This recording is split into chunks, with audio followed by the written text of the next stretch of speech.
Hello and welcome back to the Sales English course by English Superior. My name's Ben English and today we're looking at lost property.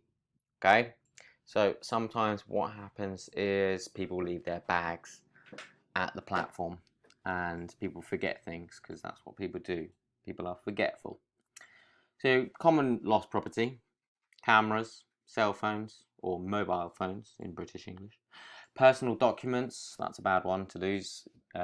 Tickets, you lose your tickets, and other electronic devices. Maybe you can think of more lost items, and I'd love to hear them in the comments below, so you can write them down there. So let's see kind of what a conversation might look like between a sales rep and somebody who's lost their, lost something. You might say, "Hi, sir. How may I help you?" Probably wouldn't be hi because you got sir. So you good morning, good afternoon, good evening, sir. How can I help you? Hello, I think I left my bag on the train. Oh no, I'm sorry to hear that, sir. Customer says, please, can you give... Oh no, sorry, this is still the sales rep. Please, can you give me a description of your lost item or luggage?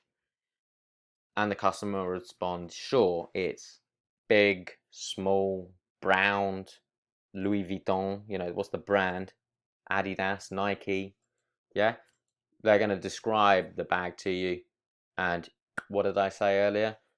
You're going to be listening and taking notes, yeah? Active listening. Oh, yeah, and writing down your notes so that you don't remember, so that you don't forget, because they've forgotten as well. So you don't want to forget then later. You want to ask them more questions? No, detective. You want to be the detective basically, and when exactly did you last remember having your item or luggage? So get them to think about when they last had it. They might say, "Oh, I'm sorry, I was on the train at 11:45, but I don't remember when I last saw it." Okay, thank you. I will look into the system to find out what carriage you were on. Okay, so you're being helpful. You're doing a detective work for them.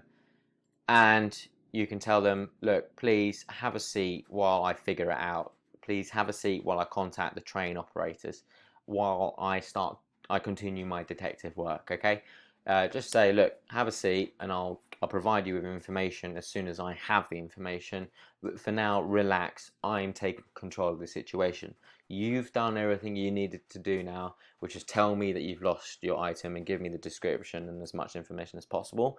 It's now my job to resolve this. So go have a cup of tea, sit down, relax. So what happens? You can come back to them. Great, you're lucky. We have found your item. It's in Cusco. Okay. On the other hand, I'm sorry, but it appears that none of our train operators found your item. So what do we suggest? We suggest you report. Sorry, there's a mistake there. It should be, we suggest you report your item lost at the local tourism police office. Okay, so find out where the local, not police office, but tourism police office is, and you might want to report that. Tell them to report their lost item. Because it would usually it's necessary for an insurance claim. You need to have a police report of a lost item. So that's all in this one. I'd love to hear any stories that you have about people losing items. What kind of items do they lose? Did they get it back? I'm sure there's some pretty strange items that have been lost in the past, and I would love to hear about them. So if you do, leave them in the comments below, and I look forward to reading them. So see you in the next one.